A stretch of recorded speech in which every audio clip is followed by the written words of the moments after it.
представя гостите днес. Това е господин Даскалов, кмет на район Сердика.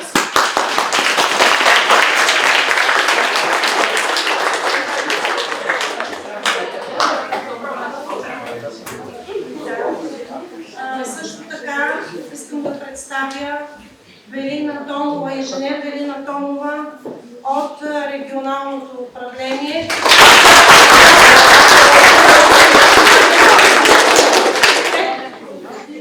И госпожа Кастрева, бивш началник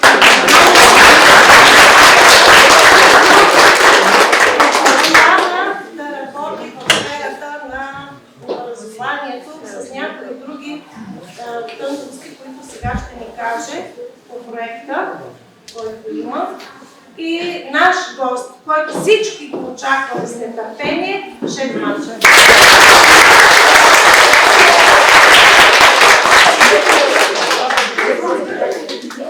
Вели Стирова, извинявам се, от община район Сердика, която отговаря за образованието. Моля.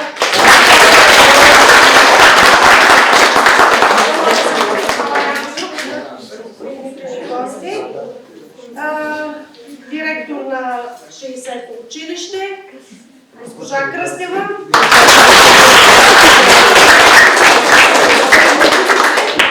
Нямам думата на господин Даскалов. Да кажа няколко думи.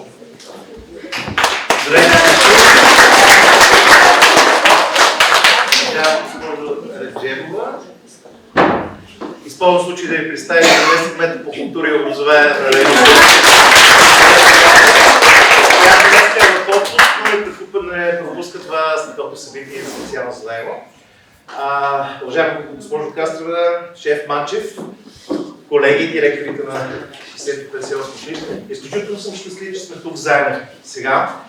Последните години положихме доста усилия и благодарение на активността на госпожа Реджебова, съдействието пълното на госпожа Кастрева, която беше още тогава началник на РУО, успяхме това училище да му предначертаваме на още по-добро бъдеще. Т.е. да стане средно училище, така че вие да завършите, децата, които учат тук, да завършат и 12-ти клас, т.е. втора степен на средното образование, така че да могат да продължат своето кариерно развитие или като занаятчии, спокойно мога да го кажа, или да продължат, разбира се, висшето си образование, което е ключово, защото съвременният свят изисква наистина изключително и много добра професионална подготовка. И затова се радвам, че тези профили на на това училище, което е организирания курс, се разширяват палитрите в целия район и са много специфични и са специфични и за София, защото освен наистина в Тока, вече остават малко, в Банкия не толкова е развито училище, пък е много далеч, като си е за района. Така че това събитие ме прави изключително щастлив, затова с удоволствие съм тук и ще видя и презентациите и оставам в ръцете наистина на професионалистите. Благодаря за вниманието.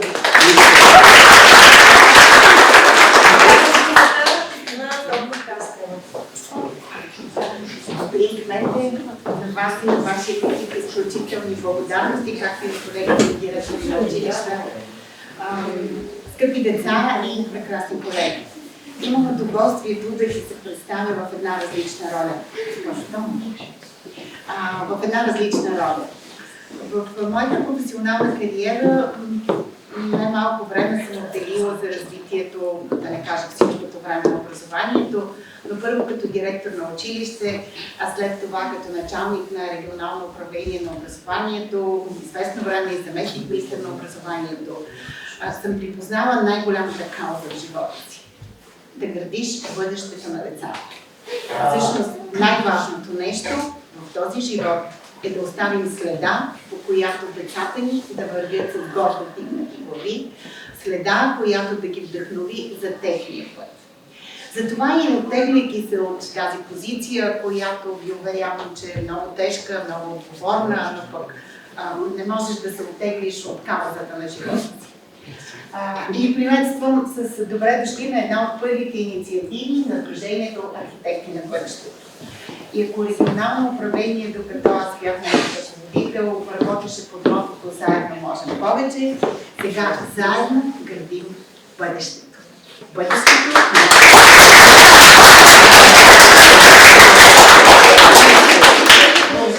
колеги! Дами и господа, нашият първи вдъхновител в архитекти на бъдещето е шеф Иван Манчев.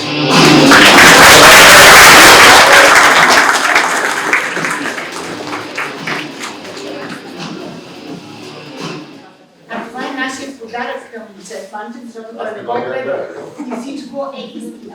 Благодаря, госпожо Кастрова, уважаеми господин кмета, уважаеми дами, уважаеми госпожо директор, че съм тук, уважаеми деца, наистина, това беше много трогателно към мен, за това, което видях. Наистина пътят е много дълъг, това винаги е тръгнали този път, който изграждаме, да сме себе си, да сме характери, но за сметка на това да сме характери означава да устояваме на волята, която ние сме си избрали. Тоест, много хора в живота си минават през всякакви трудности и много хора се лутат в това какво искат да постигнат. Но преди всичко, преди да избереш какво искаш да правиш, първо трябва да знаеш кой си ти. Тоест, какво ти искаш да постигнеш в живота, какво искаш да ти се промени. А за да може да ти се промени, означава, че ти трябва да вярваш това, което правиш.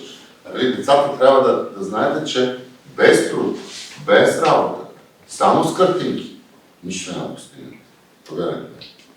Работата е ежедневна, с много решения и с много мечти. Затова имате време. В момента ми е най-голямото безвремие относно това да правите нещо. Времето ви е езици, училище и мечти, които да ви карат да вървите напред. И да има наистина това, което е слога на архитекти на бъдещето, че бъдещето е само единствено в нас. Както ние си го построим, така и ще го консумираме. Повярвайте.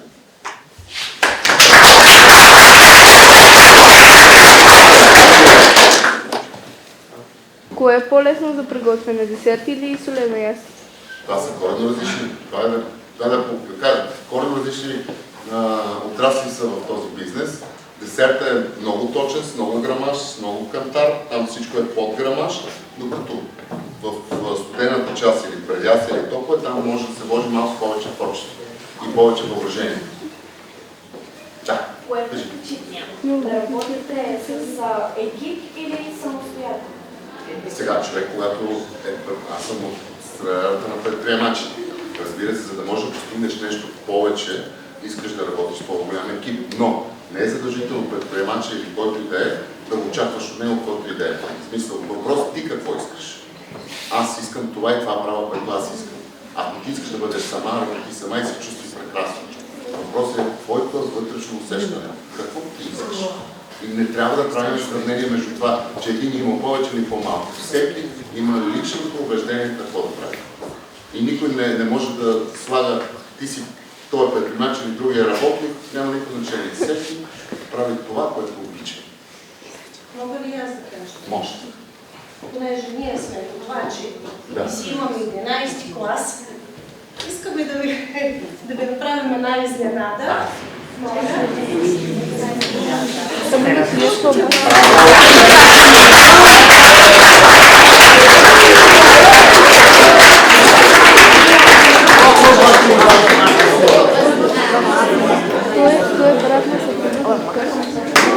Браво на децата!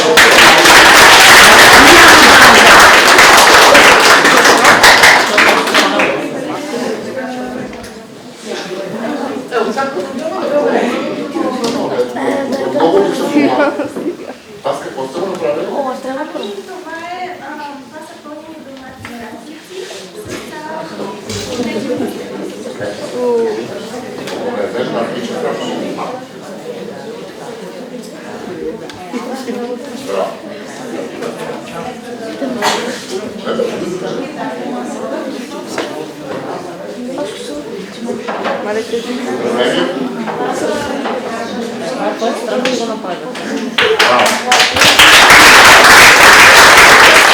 Униформите такива. Това е. Униформата е заявка. Тоест, аз съм готвач и искам да изглеждам по най-добрия начин. И униформата говори за подсъзнанието на един човек. Как той изглежда, какво той носи в себе си, каква е неговата визия за тази работа. Но преди да стигнем до нея, ние трябва да уважаваме първо себе си. Всъщност, това е пътят.